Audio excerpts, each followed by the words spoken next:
So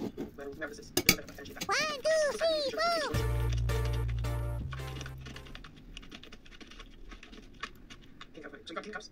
Just it's not gender there because I'm just saying that you've got king cups, king one, king head closer. This is the ultimate brighter energy. Okay, set this up right, but it's energy stable. Around it, so you're stable. Nice. No ideas are forming. There's something that we can do about cooperation. It's about work, about love, about less. But this is for you, you're the intention. Yeah, there's recovery. There's a turning point that's taking place. You have positive changes to rebuild, looking forward. There's judgment call. There's healing call. There's forgiveness. There's reevaluating. There's renewal. There's rebirth. There's a decision to be made. Let's look this up on senior advice. Put this in time. Don't put this in time. The star, Aquarius. Which will be granted here. Again, spiritual wise also. On a spiritual wise, with this healing, your faith is restored. You guys, it's a 7 purpose, renewal. Your source reversed. The money or something delay. Take place. It was external. Right? It was external. Take control. Because an energy block for something that was put for a while. Someone was taking time to align. The case was reversed here. It shows that this work comes. If I see the position here, you're not in contact here. So